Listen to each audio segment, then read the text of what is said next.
Here we go. Here we go. Hello, Isabel here, and Murat. Hello there. Both osteopaths. Will be looking at the squat today.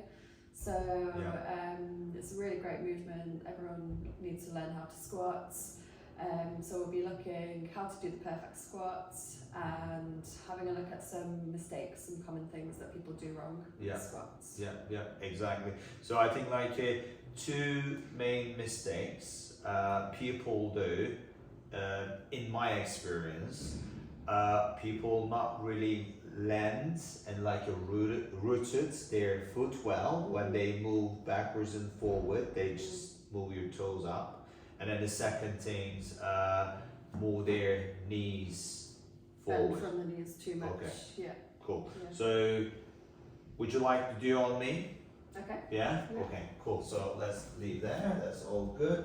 So I'm really bad at squat. Okay. Yes, okay. Let's So you're gonna look at my squat and I kind of like I'm kind of a bit of makeup in here too, you know. Of course. Like kind of like, and then I say, oh, my knee and then my back kind of thing. So what do you do to improve to me? Yeah, so straight away I see you go straight into this knee bend, which actually I think the squat is about the knees, but a lot of the movement is from the hips. Yeah. So hips is a big hinge joint. Yeah. So we have hinging backwards and then hinging forwards. Yeah. So we need to use that, that hip hinge first. Cool. So nice, how are we going to do it now? How are we going to do it? Like, are we going to use a chair? Are we going to use the bench? Because kind of like how we go through, isn't it? So just to simplify, you can sit first. So both sitting bones nice and equal. Sitting on the edge, just right on the edge. Yeah. Feet next, so make sure you're nice and planted so you can lift the toes and just place the toes. Yeah. Make sure the heel and the forefoot is on the Really floor. rooted, planted, Nice and planted. Start to hinge those hips, so hinging forwards, bending forwards. Keep the straight back, don't lean too much. Upright, lean, and then we're just going to raise up into standing. Cool, please, So kind of like we're really using the chair guiding us kind of things. Like I say to people, I think, oh, you got some sort of like a fear factors there. You when you go back actually like you kind of like you're gonna fall and when the people come with the back pain, I see this, and even if I lift a lot of deadlifts and my back is sore next day, I'm kind of like this and I'm not bending anymore from my back, I'm doing this.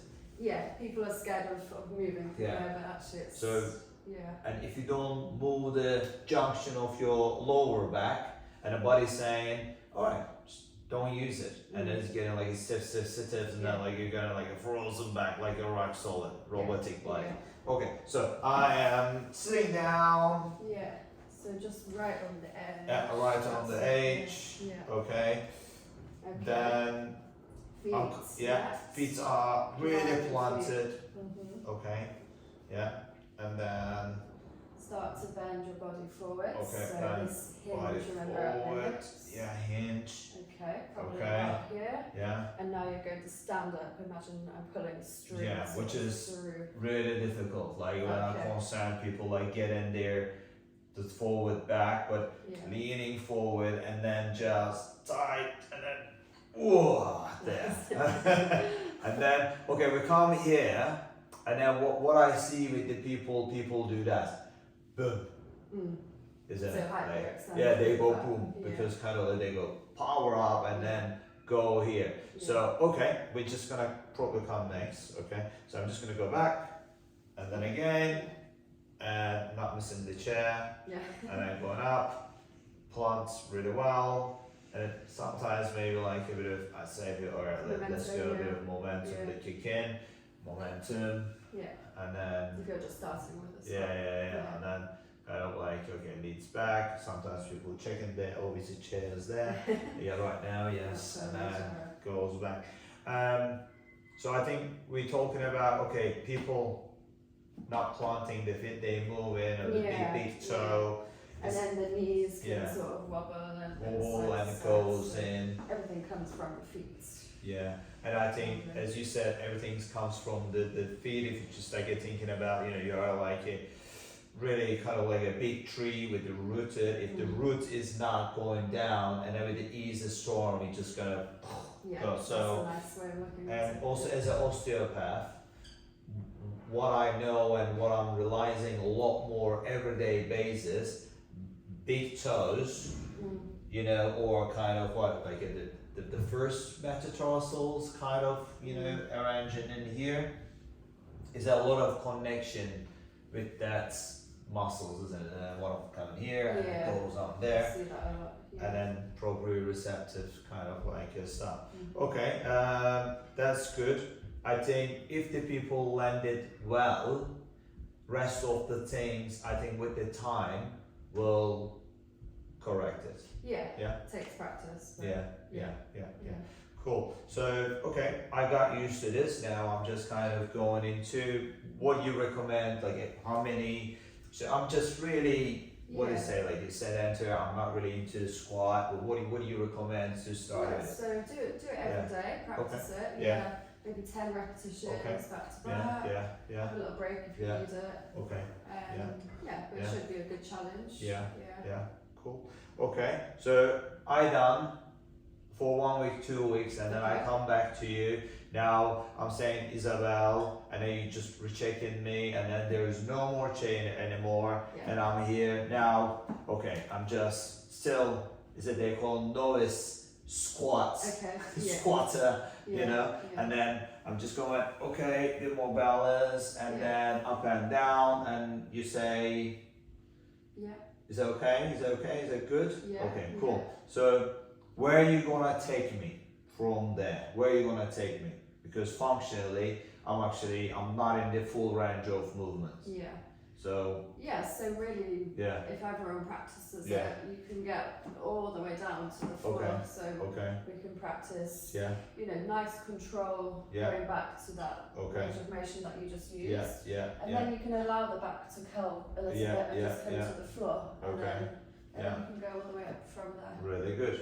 And then I've seen, you know, these people, when the people and our patients do it, actually, you know, one of the cure the back pain, I'm saying. Because like you go down, just like you're going up, plant it well, bit of need a challenge in here. Obviously we need to consider if the people has a knee pain, this and this, little balance. Sometimes I say, okay, you know, hold my hand or hold the thing. So can we hold the hand or there, kind of this. So I know I secure kind of back, hold me please. And then I just go down, and then I said, okay, you know, I'm here, but I don't really use you, but I'm here. And also when you do full squatting, they call like a, you know, osteograss, ATG. Obviously, if you're able to success with the, you know, this 90 degrees angle, even I mean, doing like a hinge joint kind of stuff, movement, which is really good. I mean, the hip joint is not really hinged, but you know, the movement is kind of like it goes from here. And then getting into dip squatting, I think you're gonna feel really satisfied, isn't it? And then, you know, you can always come back to us, and then we can give you what will be the kind of like a further progressions, so a bit of weight, you know, start to go into can the be barbells, weighted, increase the repetitions. And then it's kind of like I'm thinking, oh, we are walking man and running man or jogging man. Okay, this kind of like a pelvis movement, a little bit need to be, you know, through them, and then I kind of saying, okay, you know, okay, maybe kind of like a movement into here. A bit more functional. Is that good? Happy? All right, it's good. So, just, you know, if you are new, beginner, novice to squats, it's probably start practicing with the chair. Make sure the chair is really stable, not for the wheel and kind of things, you know, or when it is broke down. Make sure it's stable. Always someone next to you, always great, like Isabel. And then practice it start with 5 repetition maybe, you know, and then progress on to 10. 10 numbers is always good, and then try 2 set of 10. I mean, there are plenty of stretchings to do, but we're not going to take care on this session, I think.